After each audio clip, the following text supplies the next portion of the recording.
जय हिंद फ्रेंड्स। स्वागत है आप सभी का हमारे YouTube चैनल द्विज कंसेप्ट में।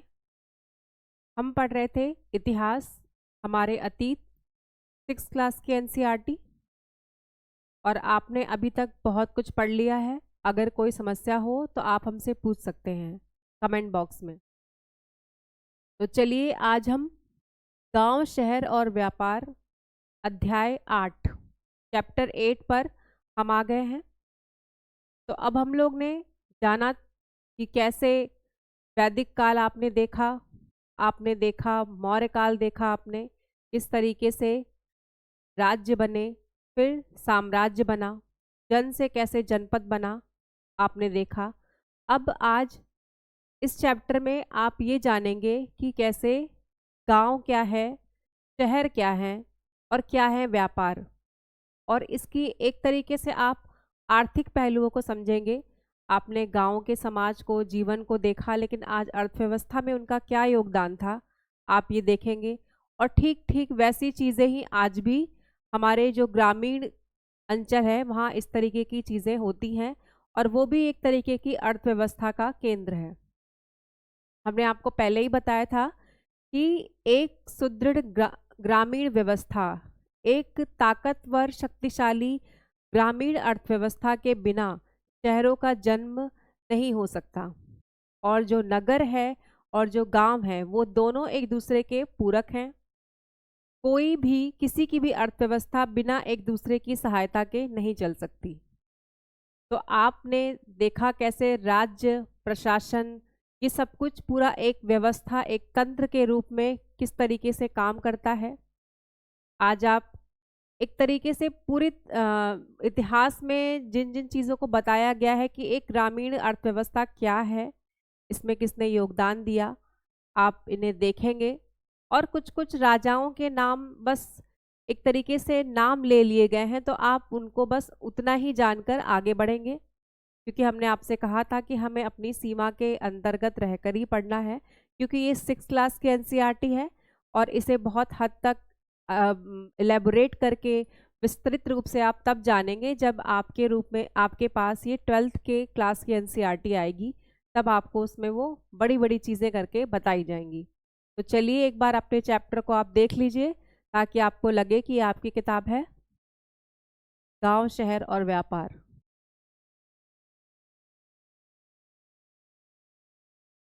चलिए आगे बढ़ते हैं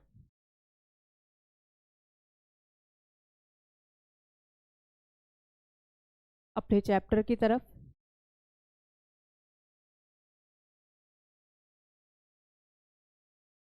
आपको हमने पहले ही बताया था कि जो एक लोहा था, लोहे की खोज ने किस तरीके की क्रांतिकारी परिवर्तन कर दिए, पूरी की पूरी अर्थव्यवस्था ही बदल दी और एक काल को परिवर्तन कर दिया, जिसमें आपने देखा कि कैसे वैदिक काल से उत्तर वैदिक काल आ गया।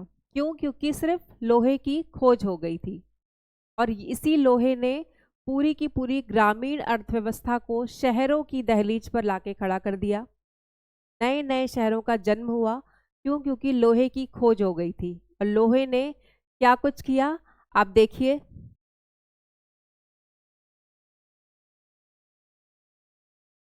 पहले हम लिख देते हैं एक तरफ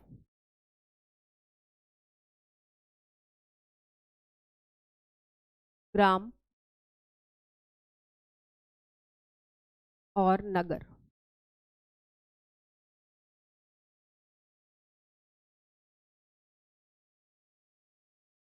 लोहा,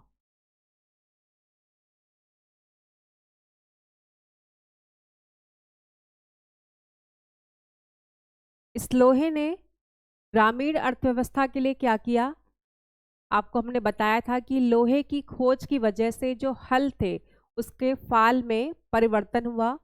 इसके पहले वो लकड़ी के हुआ करते थे तो उत्पादन ज़्यादा नहीं होता था, लेकिन अब वो लोहे के हो गए, जिससे ज़मीन के काफ़ी अंदर तक एक तरीके से हल से प्लाविंग हो सकती थी, जुताई हो सकती थी, जिससे उत्पादन बढ़ गया। और अचानक से अधिशेष पैदा हो गया, सरप्लस पैदा हो गया, फसल ज़्यादा होने लगी। तो आपने देखा, यहाँ पर आप लिख लीजिए कि लोहे की वजह से गांव में क्या हुआ, हल। और दूसरी चीजें क्या व्यवस्था हुई?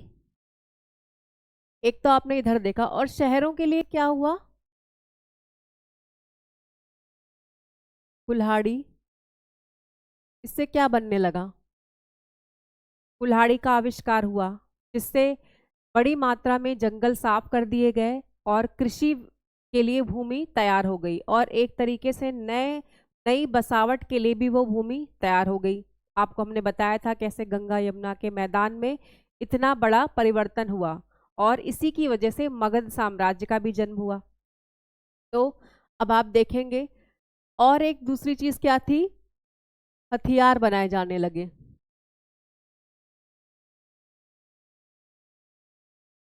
हथियार। इससे क्या हुआ? सेना बहुत ही शक्तिशाली हो गई, जिससे बड़ी मात्रा में तलवारें बनाई गई। और एक चीज, व्यापार के लिए एक बहुत ही अच्छी चीजें हो गई। नया वर्ग पैदा हो गया इसकी वजह से, लोहे की वजह से। नगरों में कौन? शिल्पी हम जिन्हें कह सकते हैं, उसमें आप देखेंगे लोहार आ गए और बढ़ई आ गए, नए रथ बनाए जाने लगे, तलवारें बनाई जाने लगी, और बर्तन बनाए जाने लगे। इससे शिल्पियों के बहुत सारे वर्ग पैदा हो गए। तो आप ये कहेंगे कि एक तरीके से अर्थव्यवस्था में एक नए वर्ग का जन्म हुआ, व्यापारिक वर्ग। आपको हमने पहले भी बताया था। तो अब चलिए चर्चा करते हैं कि ग्रामीण अंचल में ऐसा क्या हुआ था। पहला आपने देखा हल, और दूसरी व्यवस्था थी सिंचाई की।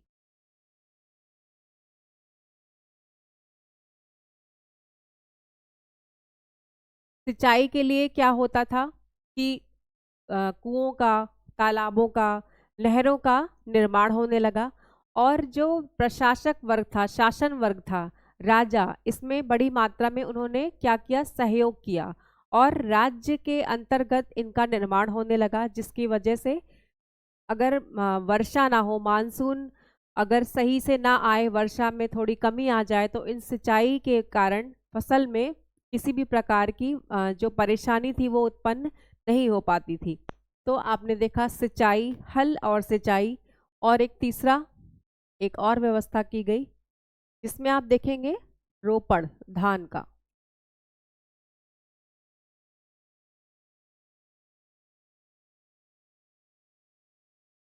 पहले भी हमने आपको बताया है कि धान में क्या होता था कि डायरेक्ट वो बीज नहीं बोते थे। इसके लिए वो क्या करते थे? पहले उसे एक तरीके से एक नर्सरी में तैयार कर लिया जाता था पौधों को, और फिर उनको खेतों में ले जाके रोपित कर दिया जाता था, जिससे उन्हें उत्पादकता में वृद्धि हुई। और इससे क्या हुआ कि अधिशेष पैदा हो गया, और गांव के लिए एक व्यवस्था ऐसी बन गई कि अब वहां पर जो अधिशेष, जो सरप्लस में अनाज होते थे, उसको शहरों में ले जाकर के, नगरों में ले जाकर के बेचा जाने लगा। और सबसे बड़ी बात कि नगरों के लिए एक चीज मैंने आपको बताया था कि मुद्रा अर्थव्यवस्था का होना बहुत जरूरी है, मतलब कि करेंसी होना बहुत जरूरी है। अगर करेंसी नहीं, करेंसी ऐसी चीज है जो कि नगरों का, कि अर्थव्यवस्था का एक तरीके से आप उसे मूलभूत एक कह सकते हैं कि वो बिल्कुल उसकी धुरी हो सकती है। ओरिजिन नहीं होगा नगरीय अर्थव्यवस्था का जब तक कि मुद्रा नहीं होगी। क्यों? क्योंकि अगर मुद्रा होगी, मनी होगा, यानी कि करेंसी होगी, तो इससे क्या होगा? राजा को एक प्रशासन, अपनी जो प्रशासनिक व्यवस्था थी मैंने, और जो सेना है, उनको वेतन देने में भी आसानी होगी। इससे क्या होगा कि उनको मुद्रा में आप क्या कर सकते हैं? उन्हें वेतन दे सकते हैं, उनको पेमेंट कर सकते हैं, और वो इसके बदले में आपको आपको सर्विस देंगे। ये भी बात थी। और जो ग्रामीण अर्थव्यवस्था थी, उनके लिए भी जरूरी था कि वो जो अनाज था वो उसे ले जाकर नगरों में बेचते, और उसके बदले में उन्हें मुद्रा मिलती, जिसके वजह से वो अपनी ज़रूरत की जो चीज़ें थी उन्हें वो खरीद सकते थे। और जो प्रशासक वर्ग था, राजा, शासन वर्ग, वो भी जो बीज हो गया और इन सब की जो मूलभूत आवश्यकताएं होती थी, उसमें वो मदद भी करते थे किसानों की। लेकिन फिर भी मैंने आपको बोला कि मुद्रा अर्थव्यवस्था बहुत ही महत्वपूर्ण है। आप इसमें देखेंगे कि कैसे आहत सिक्के इसका उदाहरण मिलते हैं हमें। आगे हम बताएंगे आपको, हालांकि इसमें सिर्फ 2-4 लाइनों में लिखा है। तो आप ये समझिए कि मुद्रा अर्थव्यवस्था बहुत ही आवश्यक थी। किसके लिए? ग्रामीण गांव के लिए भी और नगरों के लिए भी। तो अभी हम ग्रामीण व्यवस्था के लिए बात कर रहे हैं। तो आपने देखा कि किस तरीके से हल, सिंचाई और रोपड़ यानी धान की रोपड़ वाली जो व्यवस्था थी उसने मिल करके उत्पादन को बढ़ा दिया।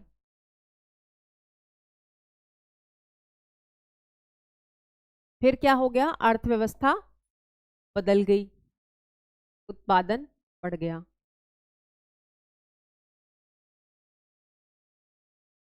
अब आप ये जानिए कि जो ग्रामीण जीवन था, जो ग्रामीण व्यवस्था थी, उसमें कौन से लोग रहते थे। इसमें कुछ बताया गया कि कौन कौन से ऐसे वर्ग थे जो वहाँ पर रहते थे। तो आप देखिए, इसमें उत्तर भारत और दक्षिण भारत इन दोनों को हम एक साथ बता रहे हैं, क्योंकि उसमें बस नाम का फर्क है और बाकी जो उनकी विशेषताएं हैं वो लगभग एक तरीके की हैं। तो आप इसे एक चार्ट के रूप में लिख सकते हैं, तो कन्फ्यूज़न भी कम होगा। तो चलिए देखते हैं।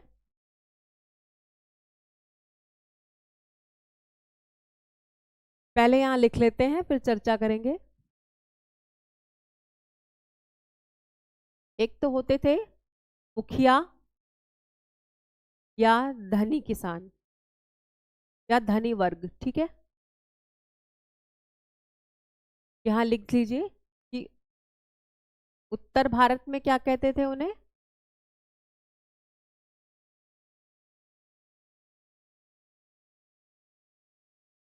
और दक्षिण भारत में क्या कहते थे?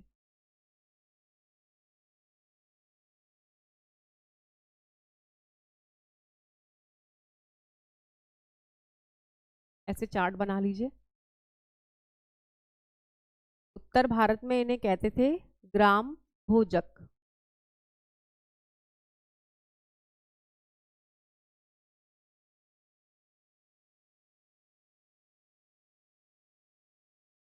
और दक्षिण भारत में वेल्लला।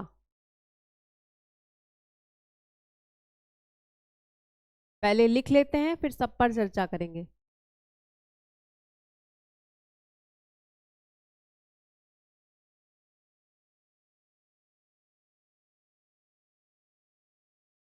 अब आज आते हैं साधारण किसान।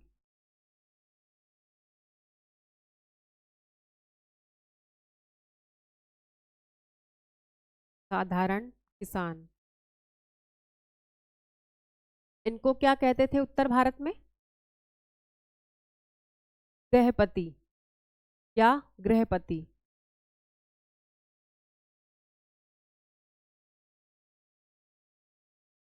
और दक्षिण भारत में उड़वार।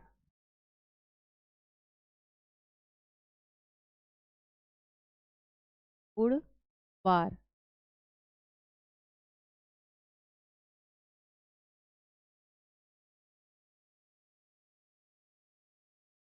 अब चलिए,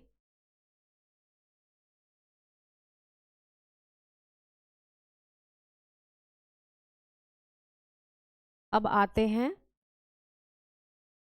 भूमिहीन किसान, जिनके पास अपनी भूमि नहीं होती थी। भूमिहीन किसान,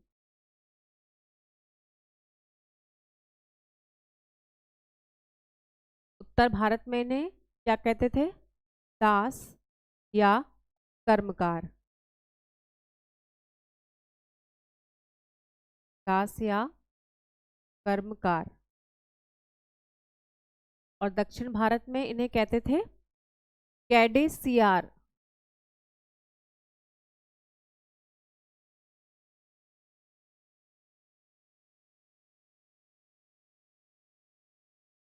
या आदिमई।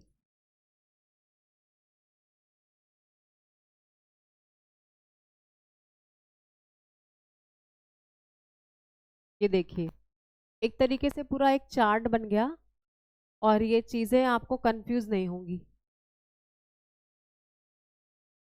ऐसा समाज। चलिए अब चर्चा कर लेते हैं।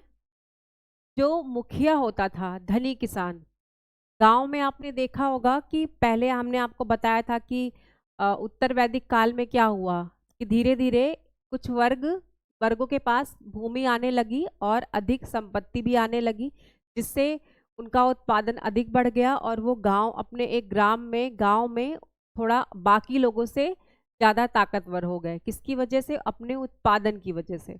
तो फिर अब उन्हें मुखिया कहा जाने लगा, या फिर सबसे धनी किसान जो होता था उन्हें ही मुखिया कहते थे, जिसको उत्तर भारत में ग्राम भोजक और दक्षिण भारत में वेल्लला कहा जाता था। आमतौर पर ये ऐसे मुखिया थे जो कि जिनका राजा से डायरेक्ट संबंध था, वो प्रत्यक्ष रूप से राजा के प्रति उत्तरदायी होते थे और वो अपने जो ग्रामीण अंचल था उसमें वो कर भी वसूलते थे, राजस्व भी वसूलते थे, उनको सुरक्षा भी देते थे और एक तरीके से न्यायाधीश का भी कार्य करते थे। अगर कोई समस्या हो गई, कानून व्यवस्था बनानी हो, तो उसके लिए वही सबसे पहले आगे आते थे और उनका बनाया हुआ नियम सबको मानना पड़ता था। तो आपने देखा जो सबसे धनी वर्ग होता था, सबसे धनी किसान जो होता था, वही मुखिया कहा जाता था, जिन्हें भोजक कहा जाता था। इसके पहले क्या हुआ, जबकि अर्थव्यवस्था ज़्यादा ताकतवर नहीं थी, सेना भी उतनी ताकतवर नहीं थी, तो इनके पास अपने खुद के सैनिक तो हम नहीं कहेंगे, लेकिन खुद के ऐसे लोग थे जो कि इनके लिए लड़ाई कर सके और रक्षा कर सके, संरक्षण दे सके। लेकिन आगे चलकर जब ऐसी व्यवस्था नहीं होने की आवश्यकता पड़ी और राज्य अपने आप में ताकतवर हो गया, शक्तिशाली हो गया, सेना रहने लगी पूरे वेतन पर हमेशा के लिए, तो इन्हें उसकी आवश्यकता नहीं पड़ी। तो अब इनका काम सिर्फ राजस्व वसूलना था और कानून व्यवस्था को बनाए रखना था और एक तरीके से न्याय का भी कार्य ये लोग करते थे। अब आते हैं साधारण किसान। तो इन्हीं जो मुखिया वर्ग के, धनी वर्ग के जो दास हुआ करते थे, जिनको ये अपनी मदद के लिए रखते थे, एक तरीके से आप कहिए, वही लोग इनकी भूमि पर काम करते थे, जिन्हें साधारण किसान कहा जाने लगा और इनके पास अपनी थोड़ी मोड़ी जमीन होती थी और ये लोग इनके यहाँ काम भी करते थे और इनके पास खुद की भी थोड़ी जमीन होती थी, पर उतनी ज्यादा नहीं थी कि इन्हें धनी वर्ग में रखा जा सके। तो इनको क्या कहते थे? गृहपति। गृहपति उत्तर भारत में, और दक्षिण में इन्हें उड़वार कहा जाता था। अब बारी आती है भूमिहीन किसानों की। ये ऐसे किसान थे जिनके पास अपनी कोई जमीन नहीं थी। ये दूसरों की जमीनों पर खेती करते थे और बदले में अनाज प्राप्त करते थे, सिर्फ और सिर्फ उसके लिए कि वो अपना जीवन निर्वाह कर सकें। और इनको क्या कहते थे? दक्षिण भारत में दास कहे जाते थे, कर्मकार कहे जाते थे उत्तर भारत में, और दक्षिण में इन्हें कैडेसियार या आदिमई कहा जाता था। इनकी जो विशेषताएं हैं वो उत्तर और दक्षिण दोनों जगह लगभग बराबर पे थी, बस नाम में परिवर्तन है। इसीलिए मैंने आपको इसे एक इंडेक्स के रूप में बता दिया, आप सारणी में पढ़ सकते हैं तो इसमें कंफ्यूजन आपको नहीं होगी। अब चलते हैं, हमने गांव की आपने बारी देखी और एक और वर्ग इसमें थे जो कि किसान नहीं थे लेकिन फिर भी वो गांव में ही रहते थे। वो कौन लोग थे? यहाँ लिख लेते हैं।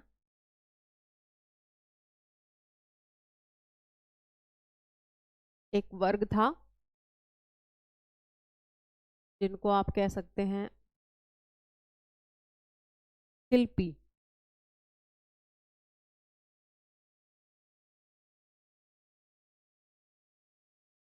इसमें कौन कौन से लोग आते थे? इसमें आ गए कुम्हार, आ गए जुलाहे,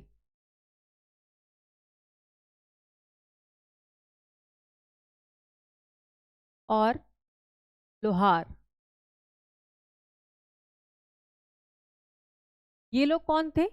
ये गांव की जो अर्थव्यवस्था थी या फिर आप कहें जो उनकी आवश्यकता होती थी उसका ये लोग क्या करते थे? निर्माण करते थे। जैसे खेती किसानी के लिए अगर जो आवश्यकता पड़ी, हल की ज़रूरत पड़ी या छोटे छोटे इंस्ट्रूमेंट की जो ज़रूरत पड़ती थी, उसको ये लोहार बनाते थे, और बर्तनों के लिए कुम्हार होते थे, और बुनाई के कार्य के लिए जुलाहे हुआ करते थे। लेकिन ये लोग गांव में रहते थे और एक तरीके से बाजार का कार्य करते थे अपने गांव के लिए, आसपास के गांव के लिए। आप आज भी देखते हैं अपने आसपास कि अगर आप गांव में, हर गांव में छोटे छोटे एक हाट टाइप की आप छोटे बाजार लगते हैं जिसमें लोग जाते हैं सप्ताह में सामान खरीदने या अपनी ज़रूरत की चीज़ें उन्हें वहाँ पर मिल जाती हैं। तो ये वैसा ही वर्ग हुआ करता था। इनके रहने की जो इसकी जगह थी वो किसानों से थोड़ा सा अलग हटकर थी, लेकिन ये रहते गांव में ही थे। तो आपने देखा कि अर्थव्यवस्था कैसी थी गांव का और समाज कैसा था। अब आप चल के नगरों को देख लीजिए कि नगर की कैसी व्यवस्था थी प्राचीन काल में। चलते हैं नगरों की तरफ।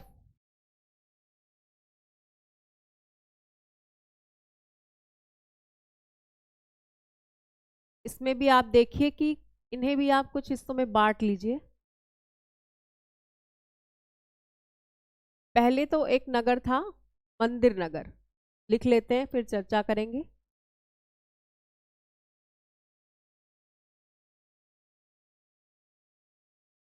दूसरे हो गए व्यापारिक नगर,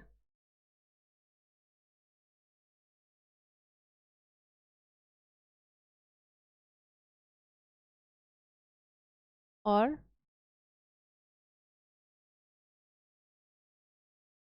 तीसरा है पत्तन नगर या फिर पोर्ट सिटीज।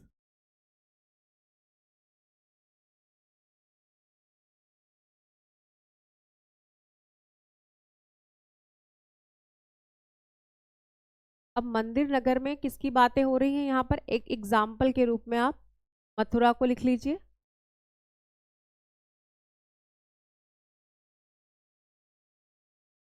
व्यापारिक नगर में आप उत्तर भारत में वाराणसी,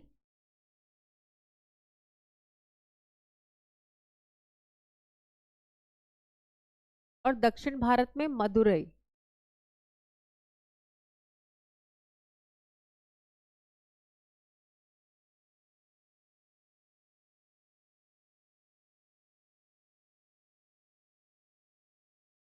मदुरई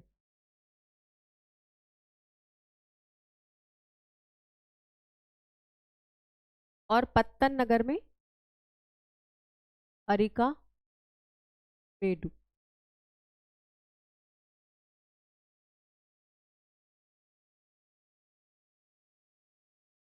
अब चर्चा कर लेते हैं।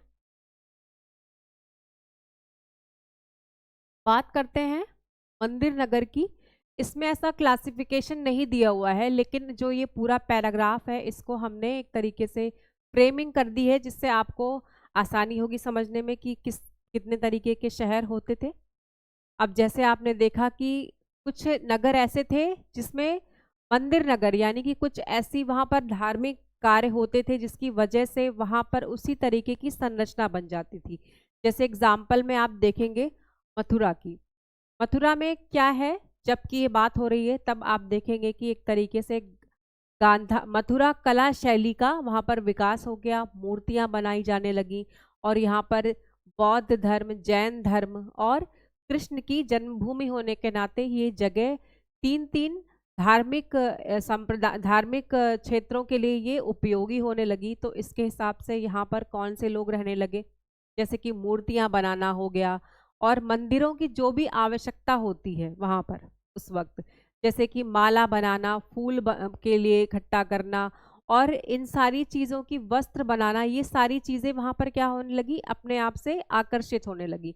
तो लोग वहाँ पर जाकर बसने लगे। किस लिए, उसको एक तरीके से उनका वो बिजनेस हो गया कि मंदिर उनको कार्य देते थे, बिजनेस करने का उन्हें मौका देते थे। तो उस तरीके के लोग वहाँ पर जाकर रहने लगे। और कुछ कुछ तो एग्जाम्पल ऐसे मिले हैं कि लोगों ने दान किया है वहाँ पर, और मंदिरों में एक तरीके की कुछ जैसे दीवारें बनवा दी या कुछ ऐसा निर्माण करवा दिया, और बदले में वहाँ पर उनका विवरण भी है, अभिलेखों में लिखा भी है कि वहाँ के कैसे कौन कौन से लोग वहाँ पर क्या क्या कार्य किया करते थे। तो आपको हमने बताया कि मथुरा की एक विशेषता थी कि वहाँ पर आप जो जैसे कि कनिष्क के समय में ये जगह बहुत ही प्रसिद्ध हो गई। और ये पहली बात तो जो हमने आपको बताया कि ये उत्तरापथ यानी कि उत्तर की तरफ जो आपका ट्रेड रूट था वहाँ पर ये वहाँ पर था, जिसे आप देखेंगे कि नॉर्थ की तरफ जो जा रहा है उत्तरापथ,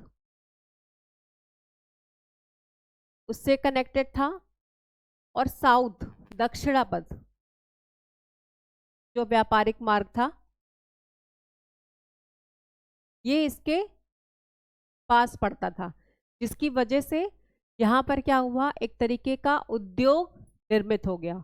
तो यहाँ पर एक उद्योग अपने आप पनप गया, जिसकी वजह से इन्हें मंदिर नगर कहा जाने लगा। इसके बारे में आप अपनी इसी नेक्स्ट वाली 7th क्लास में आप पढ़ेंगे मंदिर नगरों के बारे में, तो वहाँ हम विस्तृत चर्चा करेंगे।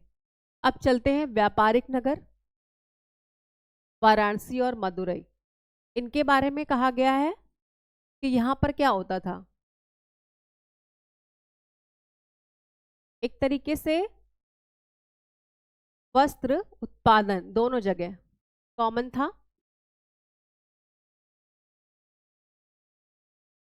वस्त्र उत्पादन का कार्य होता था।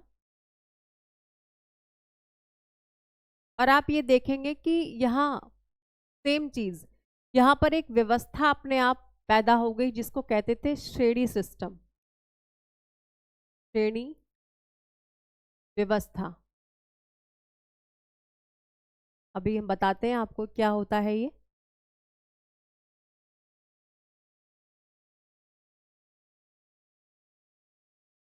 कपास की वजह से यहाँ पर वस्त्र उत्पादन होने लगा था। श्रेणी व्यवस्था में एक तो हो गए आपके व्यापारी, लिख लेते हैं फिर चर्चा करेंगे। एक तो हो गए शिल्पी और दूसरे हो गए व्यापारी।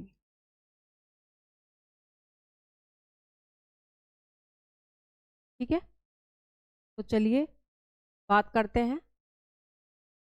उत्तर भारत और दक्षिण भारत में जो कि कपास का उत्पादन होता था, उसकी वजह से यहाँ पर वस्त्र उद्योग अपने आप पैदा हो गया वहाँ की ज़रूरतों के हिसाब से। और हमने कहा था कि जो ट्रेड रूट है, व्यापारिक मार्ग है, वो बहुत ही महत्वपूर्ण होते थे, जिसकी वजह से आसपास के इलाके में जो अपने आप से अगर कच्चा माल पाया जाता है तो उत्पादन अपने आप वहाँ होने लगता है। और सबसे बड़ी बात, वहाँ पर श्रेणी सिस्टम पैदा हो गया था, श्रेणी व्यवस्था। इसका मतलब ये है कि दो ऐसे वर्ग, एक तो शिल्पी वर्ग यानी कि जिनका काम होता था कि कपास को लाना, उसको जो है बुनाई करना, वस्त्र बनाना और उनका निर्माण करना, और जो और कुछ लोग होते थे शिल्पी छोटे छोटे, उन्हें ट्रेंड करना, ये उनका काम था। कच्चा माल लाना, लोगों को ट्रेंड करना और बाजारों में एक तरीके से उत्पादन को बढ़ाना, ये काम किसका था, शिल्पी वर्ग का। ये भी श्रेणी में दोनों आते हैं, व्यापारी और शिल्पी। और व्यापारी क्या काम करते थे, वो क्या काम करते थे कि उन्हीं जो कच्चा जो माल तैयार हो गया है, जो प्रोडक्ट तैयार हो गया है, उसके लिए वो बाजार ढूंढते थे कि उनको अगर ट्रेड करना हो, आयात करना हो, कहीं पर निर्यात करना हो, उसे वो व्यापारिक मार्गों पर ले जाते थे, वहाँ पहुँचाते थे और मार्केट ढूंढते थे नई नई, और पूरी उनकी सुरक्षा की व्यवस्था करते थे, ये उनका काम था। और श्रेणी के अंतर्गत एक तरीके से आप इनको बैंक समझ सकते हैं। इसके अंदर जो ये लोग कुछ धन इकट्ठा करते थे, जिसको ये ब्याज पर भी देते थे, और एक तरीके का पूरा सिस्टम ये लोग चलाते थे, जिससे क्या होता था कि किसी को कोई परेशानी नहीं होती थी। शिल्पियों का जो कार्य था वो करते थे, व्यापारी अपना अपना कार्य करते थे, और इसी बीच में धन का जो आवागमन होता था वो भी बना रहता था। तो ये बहुत ही अच्छी व्यवस्था थी, जो कि आप देखेंगे कि गुप्त काल में जब हम पढ़ेंगे आगे, धीरे धीरे सामंती युग आने लगता है, सामंतवाद आने लगता है, जिसकी वजह से ये सारी व्यवस्था धीरे धीरे इनका पतन होने लगता है, आप देखेंगे। तो इसी की वजह से वाराणसी और मदुरई, इन दोनों में सेम लक्षण पाए जाते थे, सेम विशेषताएं पाई जाती थी, जिसको इसमें बताया गया है कि ये व्यापारिक नगर के नाम से प्रसिद्ध होने लगे। ऐसे नगर जहाँ पर अब लोग क्या करने आते थे, काम करने आते थे कि हम वस्त्र उत्पादन में हिस्सा लेंगे, हम वहाँ पर कार्य करेंगे। और सामान्यतः इनमें महिलाओं की एक तरीके से एकाधिकार होता था।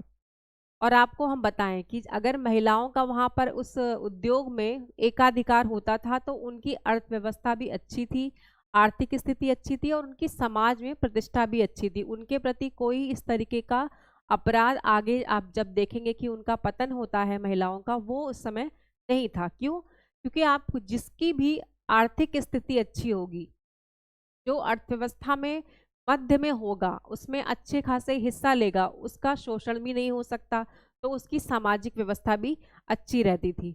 तो इसीलिए महिलाओं का यहाँ पर बहुत विकास भी हुआ। और इसमें महिलाएं कौन कौन सी महिलाएं होती थी? इसमें जैसे कुछ विधवा महिलाएं हो गईं, जिनको बाद में आप देखेंगे कि एक तरीके से उनका जीवन ही खराब हो गया है। सती प्रथा आगे बढ़ जाती है, बाल विवाह बढ़ जाता है। ये सारी जो कुरीतियां हैं वो सामंतवाद की देन है। आगे आप देखेंगे गुप्त काल में ये सब बढ़ने लगती हैं, लेकिन यहाँ पर इनकी ऐसी कोई भी समस्या नहीं थी। अगर विधवा महिलाएं थी तो भी वो अर्थव्यवस्था में हिस्सा लेती थी। वो जा करके एक पर्टिकुलर ऐसी जगह होती थी जहां वो जाकर कार्य करती थी।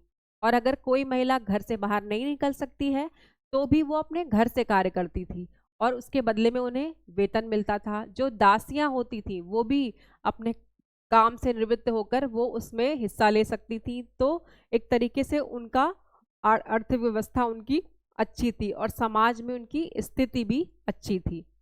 अब आपको हम बताएं पत्तन नगर, इनकी चर्चा कर लेते हैं। ये कैसे शहर थे?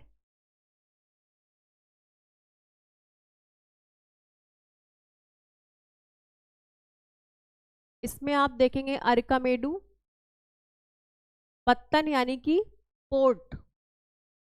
आज भी आप देखते हैं बहुत सारे हमारी ऐसी शहर हैं जो जहाँ से क्या होता है, आयात निर्यात होता है। इनके साथ भी वही था। लिख लेते हैं पहले यहाँ पर क्या क्या होता था।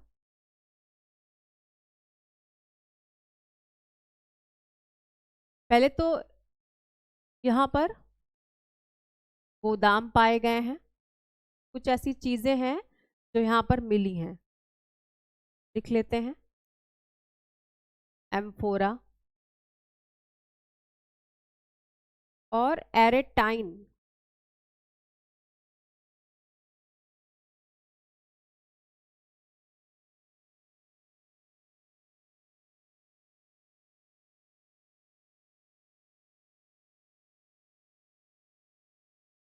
एरे एरेटाइन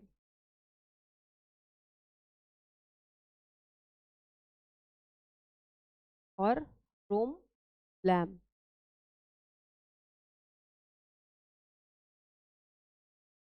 ये क्या चीज है? आप देखेंगे कि आज भी अगर कोई समुद्र के किनारे कोई पोर्ट है तो वहां आप देखेंगे कि वहां पर गोदाम जरूर होता है। क्यों? क्योंकि जो सामान बाहर से आ रहा है उसकी लोडिंग अनलोडिंग वहीं से होती है। और ये उदाहरण अरकामेडू में मिला हमें, गोदाम मिले। एम्फोरा, एम्फोरा एक तरीके का यूनान का बर्तन हुआ करता था जिसमें कि ऐसे जग टाइप का होता था, उसमें शराब वगैरह रखी जाती थी, लेकिन वो बहुत ही कीमती होते थे। दोनों तरफ उसकी हैंडल होती थी, बहुत ही एक तरीके का शो पीस की तरह भी लोग यूज करते थे। तो ऐसा लगता था कि ये एलीट क्लास के लिए, शाही वर्ग के लिए इनका एक तरीके से इन्हें निर्यात करके, आयात करके मंगाया जाता था, इनका इम्पोर्ट होता था। और एरेटाइन, ये एक तरीके के चमकदार बर्तन होते थे जिनका प्रयोग भी हमने आपको बताया कि शाही वर्ग किया करते थे। अब बारी आती है रोम लैम्प की। ये क्या होते थे? एक तरीके के छोटे छोटे लैम्प, सजावटी सामान। ये आपको देखने में लग रहा होगा कि ये रोमन है, होता वैसा ही था, लेकिन इनका उत्पादन भारत, अपने इंडिया यानी कि उस स्थान पर भारत में ही होता था, जिससे इनका प्रोडक्शन तो होता था लेकिन बाद में इन्हें एक्सपोर्ट कर दिया जाता था। जिसकी वजह से जो भी पोर्ट की, एक पत्तन की जो भी एक्टिविटीज़ हैं, जो भी विशेषताएं हैं, वो सारी अरकामेडू में पाई गई। तो इससे हमें ये लगता है कि नगरों में एक तरीके का ये भी नगर पाए जाते थे। तो आपको हमने बताया गांव और शहर के बारे में। देखिए, आपने देखा कि ग्रामीण अर्थव्यवस्था और नगरीय अर्थव्यवस्था में कैसा संबंध है। तो दोनों एक दूसरे के पूरक हैं, अगर एक नहीं है तो दूसरा भी नहीं होगा। तो आपने आज देखा इस चैप्टर में। अब हम जब अगली क्लास में मिलेंगे तो हम आपको थोड़े से उसमें कुछ रूट्स हैं वो आपको बताएंगे, कौन कौन से व्यापारिक मार्ग हैं। आगे आप देखेंगे अपने आने वाली क्लासेस में। तो आज आपने देखा अपने इस अध्याय में, तो आप इसे अच्छे से पढ़ लीजिएगा और अगर कोई समस्या हो तो आप हमसे पूछ सकते हैं।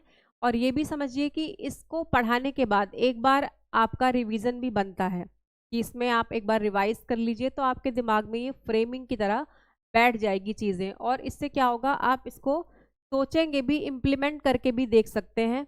ये किसी एक काल का वर्णन नहीं है इसमें। एक तरीके से आप अभी आपने अभी मौर्यन एम्परर पढ़ा, मौर्य साम्राज्य को पढ़ा, तो लेकिन आपकी जो बुक है उसमें किसी भी एक किंगडम को पूरी तरीके से बताया नहीं गया है। इसमें सिर्फ चर्चा करके उनकी विशेषताओं को बताया गया है। तो ऐसे ही मैंने भी आपको बताया। तो ये चैप्टर तो वैसे एक दिन के ही रहते हैं, लेकिन मैंने सोचा कि आपको कोई समस्या ना हो कि इतना विस्तार से बता दिया जाए कि आपको चीज़ें याद हो जाएं, इसीलिए एक चैप्टर 2 बार में पढ़ा रहे हैं। तो अगर कोई समस्या हो तो आप पूछ सकते हैं। तो अगर आपको लग रहा हो कि आपको इससे थोड़ा जो है आसानी हो रही है एग्ज़ाम वगैरह के लिए भी, या अपने एक तरीके से चीज़ों को जानने के लिए भी, अपने इतिहास को समझने के लिए भी एनसीईआरटी की बुक अगर आपको किसी भी तरीके से लाभ दे रही हो, तो हमारे चैनल को लाइक कीजिए, शेयर कीजिए और सब्सक्राइब कीजिए। तो आगे हम आपको के अगले अध्याय में पढ़ाएंगे, इसके अगले चैप्टर में पढ़ाएंगे, अगले पार्ट में कि क्या होता है। तब तक के लिए पढ़ते रहिए, स्वस्थ रहिए। धन्यवाद।